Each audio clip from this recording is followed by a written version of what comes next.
தமிழில் முக்கியமான நூல்கள் மற்றும் அவற்றின் ஆசிரியர்களை பற்றி தெரியுமா? சிலப்பதிகாரத்தை இயற்றியவர் இளங்கோ அடிகள். இராமாயணத்தை எழுதியவர் வால்மீகி. தமிழில் கம்பராமாயணத்தை உருவாக்கியவர் கம்பர். திருக்குறளை உலகிற்கு வழங்கியவர் திருவள்ளுவர்.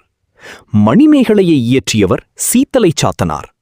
பெரிய புராணத்தை எழுதியவர் சேக்கிழார். மகாபாரதத்தை இயற்றியவர் வியாசர். தமிழில் வில்லி பாரதத்தை எழுதியவர் வில்லிபுத்தூரார். திருவாசகத்தை இயற்றியவர் மாணிக்கவாசகர். தேம்பாவணியை எழுதியவர் வீரமாமுனிவர். நற்றிணையை சங்கப்புலவர்கள் இயற்றினர். அகநானூற்றை மதுரை கூடல் ஊரையர் புலவர்கள் தொகுத்தனர். புறநானூற்றை சங்கப்புலவர்கள் இயற்றினர். நன்னூலை இயற்றியவர் பவணந்தி முனிவர். வெற்றி வேர்க்கையை எழுதியவர் அதிவீரராம பாண்டியன். நல்வழி, நீதி நூல்கள், கொன்றைவேந்தன் ஆகியவற்றை எழுதியவர் ஔவையார். திருக்கோவையாரை இயற்றியவர் மாணிக்கவாசகர். பரிபாடலை சங்கப்புலவர்கள் இயற்றினர். கலித்தொகையை சங்கப்புலவர்கள் தொகுத்தனர். ஏலாதியை எழுதியவர் கனிமேதாவியார்.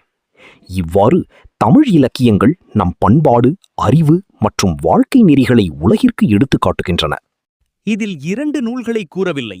எந்த அந்த நூல்கள் என்று கமெண்டில் கூறுங்கள்.